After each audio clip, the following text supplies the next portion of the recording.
talk election here for a moment. Let's move on from Iran at this point and talk election.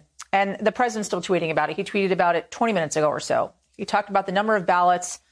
The campaign is challenging in Pennsylvania is far larger than the 81,000 vote margin. It's not even close. Fraud and illegality are a big part of the case. Documents being completed. We will appeal. No evidence of anything that the president is saying in this tweet. No evidence of any of his tweets, anything that he has said in any of his tweets since November 3rd at this point. It seems as if, and I've been saying this over and over again, like he's shouting into this void. He lost some major legal battles over the weekend, a complete rebuke from a Pennsylvania judge there who was appointed by Trump himself. And then he had that really interesting exchange with reporters on Thanksgiving as well, where he began to attack reporters. Jeff Mason, actually, who I spoke to just yesterday, and his attack of Jeff Mason in that call.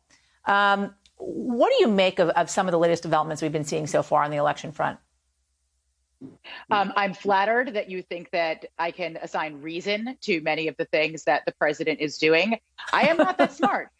But I mean, I do think that we are seeing his unraveling. Like, he doesn't know, he doesn't have the emotional capacity, he doesn't have the emotional intelligence to be able to say, okay, I lost, the American people spoke, and now it's time to move on. So he's doing what he actually does know, which is to double down. And unfortunately, there is a large percentage of the country who supports him and is now conditioned to believe what he says exclusively. What no one else says matters. There is really not another news source, surrogate, that can change their mind. And I know there's a lot of people, me included, who were hoping that a lot of very important Republicans would come out and start saying, this is ridiculous. He lost the election. It's time to move on. And some have, I'd say, really not enough. But I also don't know how much it matters. The people that really, really, truly support him just believe him. There's really no one else they can believe.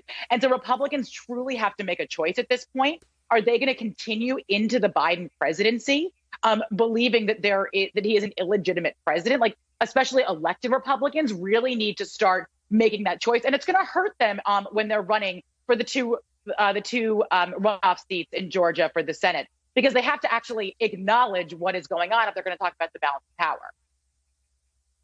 I want to talk about Biden cabinet.